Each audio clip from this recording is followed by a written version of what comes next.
대학생의 재학 중 학자금 대출 경험이 학업 스트레스에 미치는 영향에 관하여 연구한 고신대학교 사회복지학과 이미란 교수입니다. 반갑습니다.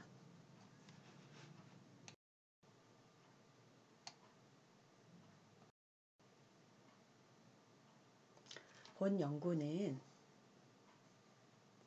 인구 감소의 시대에 학령 인구의 소멸과 청년 실업으로 말미암아서 다음 세대에 대한 관심과 지원이 더욱 필요한 시점에 대학생 학자금 대출의 영향력을 살펴봄으로써 학생들의 고민과 삶의 질을 향상시킬 수 있는 다양한 방안을 모색하고 국가의 미래 자원인 청년들의 현실을 탐색해서 청년 복지와 미래의 복지를 위한 기초 자료로 활용하고자 본 연구를 실시하게 되었습니다.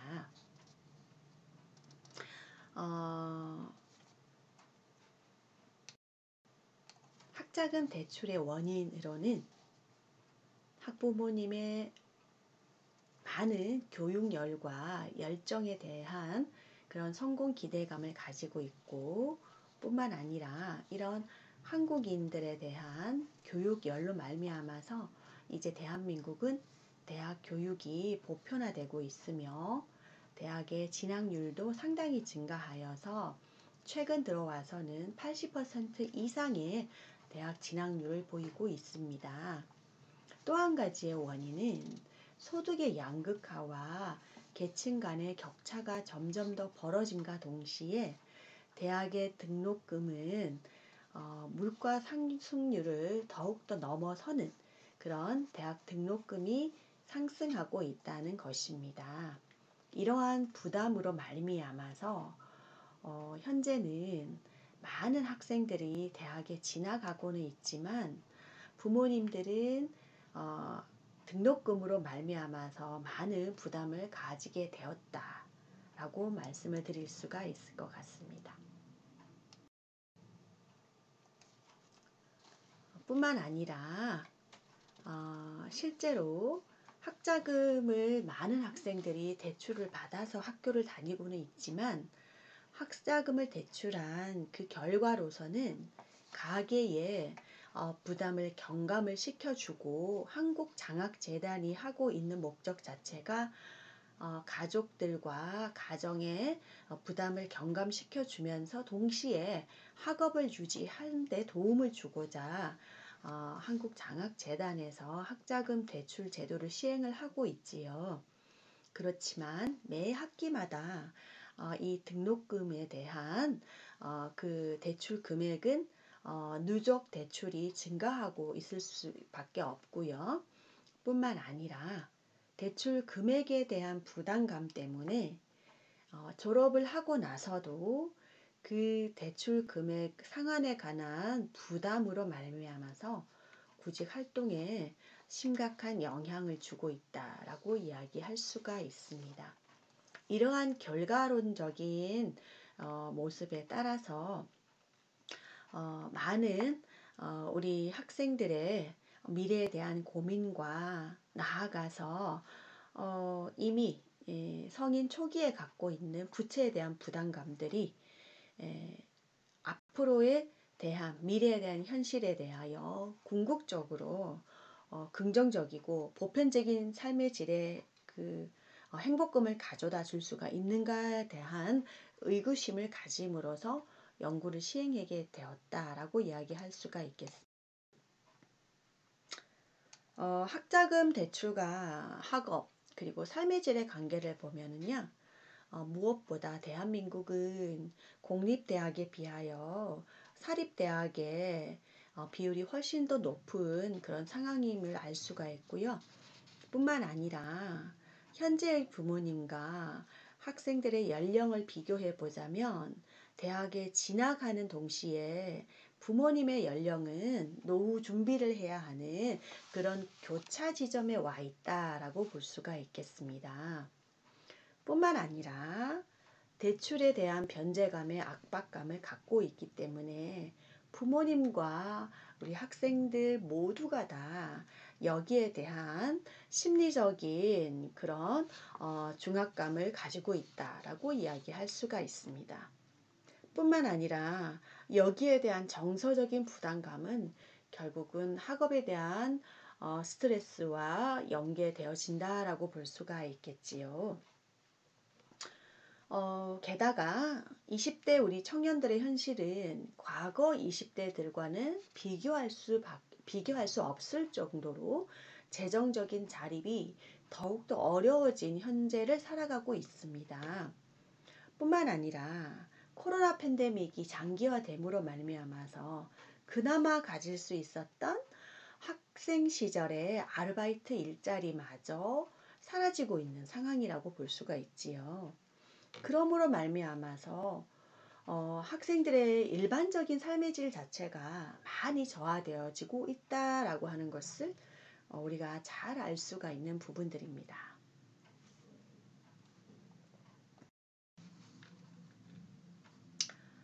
따라서 본 연구는 인구 저출산과 학령 인구의 감소, 그리고 이러한 상황에서 많은 학생들이 대학은 다니고 있지만 학생들의 상황 자체가 녹록지 않다라고 하는 것을 좀 더 깊이 있게 그들의 고민과 함께 들어보고요.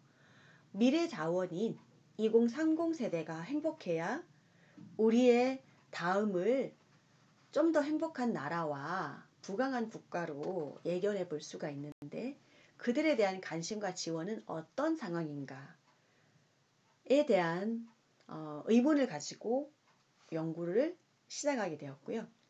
따라서 본 연구는 청년들에 대한 복지가 활성화되고 또 좀 더 관심 있게 다가섬으로 인해서 우리 전체의 미래 복지가 더 긍정적이게 될 것이다 라고 하는 기대감을 가지고 연구를 하는데, 연구의 주요 의의가 있겠습니다.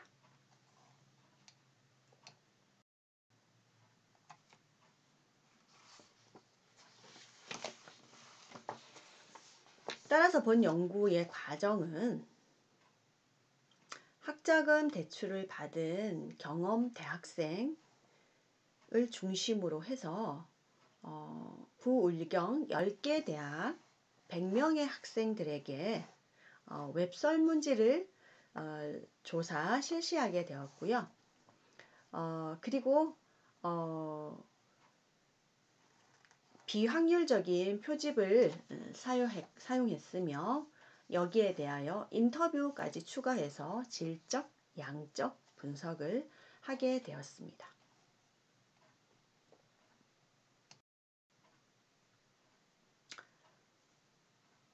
본 연구 결과를 살펴본 결과 학업 스트레스에 미치는 가장 큰 영향 요인은 학자금 대출이다 라고 하는 것이 확연하게 나타났습니다. 10개의 대학교에 100여 명의 학생들이 모두가 다 공통적으로 학자금 대출에 대해서 심각한 학업 스트레스로 생각을 하고 있었고요. 이것이 다른 영역보다도 월등하게 높게 나타났다는 것을 우리 모두가 한번 주목해 봐야 되지 않을까 생각이 들어집니다. 물론 코로나로 인해서 사회적인 참여가 떨어지고, 그리고 대면 수업을 많이 하지 못해서 전공에 대한 만족도도 떨어지고요. 그러므로 인해서 인터넷상에서 만나는 다양한 과제들로 말미암아서 부족한 휴식 시간까지 생각을 해볼 수가 있겠지만, 가장 학업 스트레스에 미치는 영향이 높게 나타난 것은 학자금 대출 영역이다 라고 하는 것을 우리가 새롭게 한번 실감해 볼 수가 있었습니다. 뿐만 아니라 공립과 사립대학교에 대한 학업 스트레스에 영향에 미치는 요인들이 차이가 있는가 싶어서 또 학교를 나누어서 분석을 해 보았습니다. 여기에서도 확연하게 나타나는 차이점은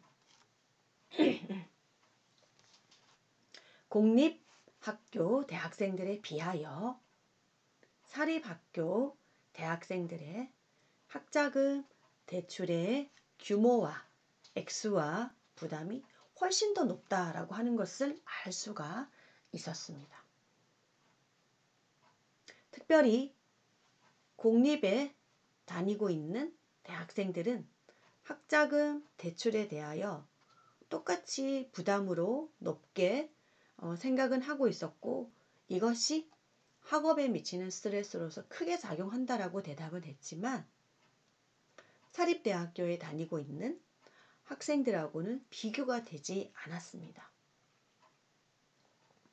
사립대학교에 다니고 있는 학생들의 학자금 대출로 말미암아서 느끼고 있는 학업 스트레스는 상당히 심각한 상황이었고요.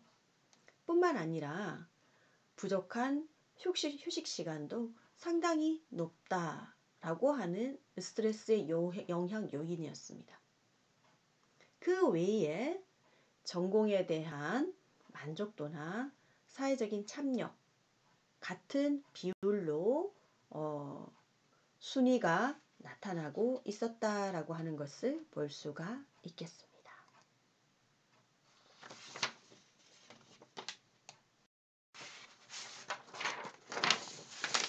그리고 학년별 학업 스트레스 요인도 역시 같은 맥락에서 살펴볼 수가 있겠습니다.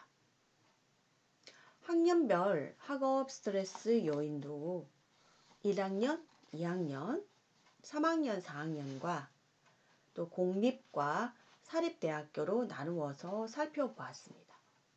먼저 사립대학교에서 학년별 스트레스를 보았을 때 확연히 나타나는 차이점은 무엇이냐? 1학년과 4학년에 비하여 2학년과 3학년에 학자금 대출로 말미암아서 가지고 있는 학업 스트레스가 상당히 높게 나타났다라고 하는 것을 볼 수가 있었습니다. 물론 1학년도 역시 1학년, 4학년 모두가 다 공립에 비하여 높게 나타나고 있는 것을 볼 수가 있었습니다. 즉 1학년, 2학년, 3학년, 4학년 모든 학년이 사립대학교에 다니고 있는 친구들은 공립대학에 다니고 있는 친구들에 비하여 학자금 대출로 말미암아서 느끼고 있는 학업 스트레스가 심각하다라고 하는 것을 볼 수가 있었습니다. 그리고 두 번째, 이것이 2학년에 가서는 왜 높게 나타나느냐?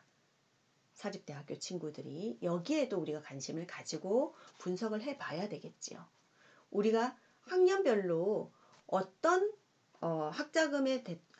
어떤 요인들이 학업 스트레스에 미치는 요인이 아주 높게 나타났는가 하는 연구는 했지만, 실제로 학년별로 차이를 보이는 것에까지는 우리가 좀 더 추가적인 분석을 하지는 못했습니다. 그러나 연구를 진행하면서 또 후속 연구를 위하여 우리가 질적 연구 분석을 하고 인터뷰를 해봤을 때 나타나는 차이점은 어떤 것들이 있었느냐? 1학년 때는 대학을 온다라고 하는 막연한 기대감으로 말미암아서 부모님과 또 기타 여러 가지 장학재단의 어떤 국가장학금 이러한 요인들로 말미암아서 우리 신입생들이 잘 느끼지 못하고 있는 상황들이었고요. 이제 2학년이 되면 여기에 대해서 확실하게 느끼고 있는 인지도가 더 높게 나타났다라고 볼 수가 있고요. 그래서 2학년, 3학년에는 전공에 대하여 들어가고 있는 상황이었기 때문에 전공 공부를 하면서 느끼게 되는 그러한 학업 스트레스도 상당히 있었기 때문에, 그래서 실제로도 보시면 사립과 공립 두 개의 모든 편에서 공통적으로 나타나고 있는 것은 2학년에서 전공에 대한 만족도가 학업 스트레스에 미치는 영향력이 상당히 높다라고 하는 것을 볼 수가 있었습니다. 근데 아주 특이한 점은요, 2학년에 대한 전공에 대한 만족도가 공립에 비하여 사립은 2배가 높게 나타났다는 거예요. 사립에 다니는 친구들은 공립에 비하여 2배가 높게 나타납니다. 물론 처음부터 우리가 보고 있는 학자금도 마찬가지입니다. 학자금 대출이 학업 스트레스에 미치는 영향도요. 2학년에서 보시면 사립 학생들이 공립 학생들에 비하여 2배가 높게 나타나고 있습니다. 이것은 무엇이냐?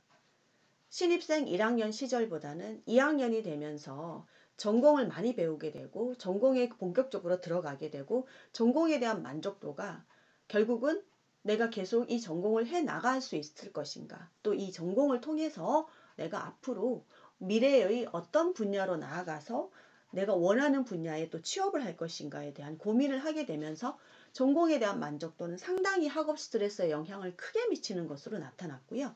이것이 공립과 사립 공통적으로 높았지만 더욱더 사립에 있는 친구들이 스트레스로 크게 작용하고 있다는 것이 2배 이상이었다. 그리고 사립에 다니는 친구들은 공립에 다니는 친구들보다도 상대적으로 등록금의 비율이 높다 보니까 학자금 대출의 금액도 높았고, 그런 요인들 자체가 이미 학업 스트레스에 주는 영향으로서 높게 나타났다고 하는 것을 잘 볼 수가 있는 내용들이었습니다. 따라서 우리가 추후에는 공립대학생과 사립대학생을 비교하는 연구도 상당히 중요할 것 같고요.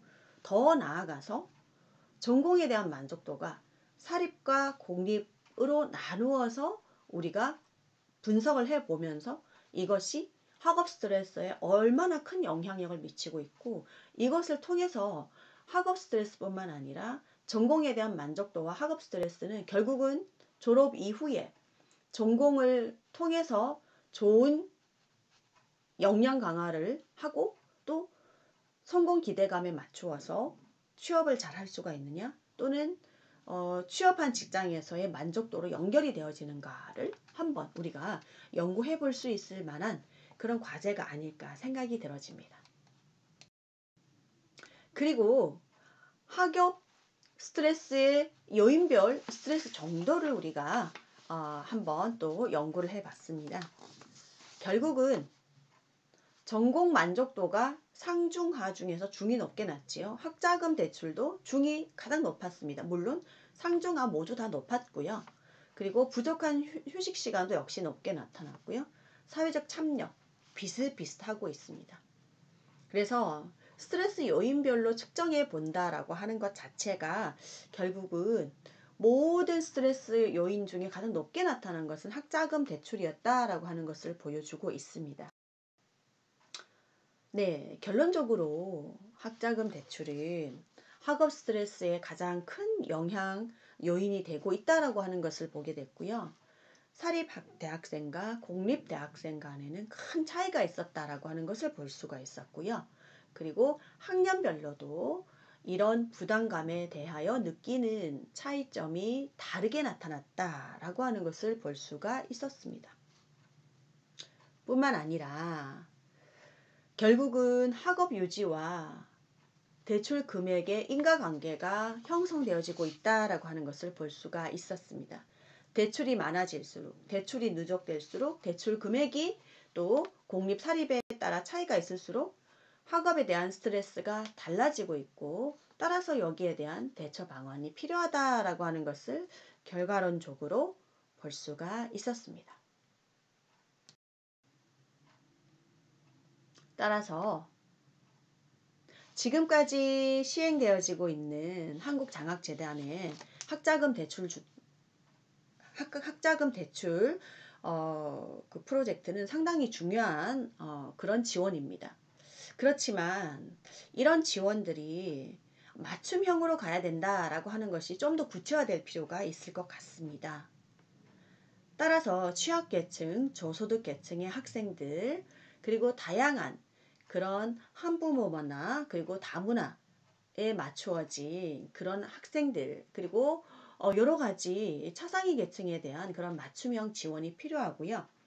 뿐만 아니라 현재는 2030 세대가 훨씬 더 우리 사회에서 안정적으로 학업을 유지하고 또 취업을 연계할 수 있는 그런 방안들이 새로운 아이디어로서 발굴이 되어져야 합니다. 그런 것들이 기성세대인 우리의 머리에서 나오는 것이 아니라 청년의 어떤 머리에서 나올 수 있는 청년의 아이디어가 필요하다고 볼 수가 있을 것 같습니다. 그래서 청년단체와 협력 연계해 나아가는 그런 정책의 방향들이 필요하고요. 또한 정부 지자체에서의 다양한 청년을 지원하는 사업들이 활성화될 필요가 있을 것 같다라고 볼 수가 있습니다. 물론 대학생 임대주택이나 교육비 생계비 대출 등이 이루어지고 있고 또 실시가 되지만 이런 것들이 좀 더 다각화, 다양화되어질 필요가 있고요. 뿐만 아니라 나아가서 청년을 지원하는 정책이 중장기적이어야 하고요. 어떤 그 집행부가 바뀌거나 또 정부가 바뀔 때마다 달라지는 것은 곤란하다라고 볼 수가 있습니다. 따라서 1인 독거 청년을 지원하는 방안들, 그리고 이주해온 지방에서 이주해온 그런 타시도 청년들을 지원하는 방안들, 그리고 홀로 된 청년들이 혼자서 살아갈 수밖에 없는 청년들을 지원하는 방안들, 이러한 것들이 계속적으로 학자금 대출에 연계하여서 이루어져야 된다라고 볼 수가 있을 것 같습니다. 그리고 생애 초기인 그런 대학생 시절에 학자금 대출로 말미암아서 학생들이 오히려 대출이 빠르게 상환되어지지 못했을 때 이루어지는 신용 불량자를 생산하지 않도록 다각적인 정부의 어떤 정책적인 보완과 그리고 다양한 그런 연계 사업들, 프로젝트들이 좀 더 적극적이고 그리고 빠른 모습으로 나타나길 기대하면서 재원을 마치고 본 연구에 대한 발표를 마치도록 하겠습니다. 감사합니다.